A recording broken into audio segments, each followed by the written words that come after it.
C'est la grande finale de la 10e saison de Top Chef. Guillaume et Samuel vont s'affronter pour tenter de décrocher le prestigieux titre de Top Chef et remporter jusqu'à 100 000 €.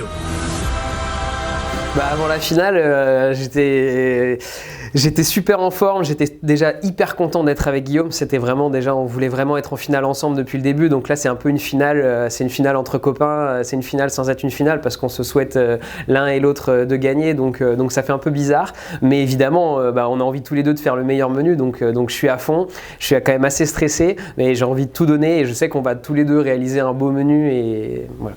Notre victoire, c'était d'être en finale ensemble. On l'a voulu ensemble, on l'a eu ensemble, et puis très concentré parce qu'il y avait 100 couverts à envoyer, donc je restais très professionnel parce que à part le fait du concours, faut envoyer 100 couverts, donc faut être carré, quoi. Alors mon menu de finale, j'ai décidé de prendre beaucoup de risques parce que franchement je me suis dit je peux pas trahir ma cuisine. Je sais que par expérience dans Top Chef, c'est souvent celui qui fait le menu le plus français, le plus classique, le plus rassurant qui gagne. Et moi je me suis dit si je gagne, je veux gagner comme je suis, pas en trichant, pas en faisant une cuisine qui n'est pas la mienne. Donc du coup je me suis dit voilà, je vais faire ce que j'aime, c'est-à-dire une cuisine de produits d'ici, de produits français, mais avec un petit peu de touche d'ailleurs. J'ai envie de faire voyager les gens et du coup c'est ce que j'ai fait. Pour le menu de la finale, j'ai voulu faire des choses qui me représentent et qui puissent plaire au plus grand nombre.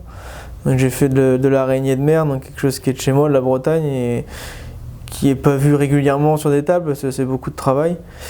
Et après j'ai fait du Saint-Pierre autour de la truffe parce que j'ai travaillé aussi la truffe dans un des restaurants où j'étais chef. Et pour un menu final, la truffe c'est sympa.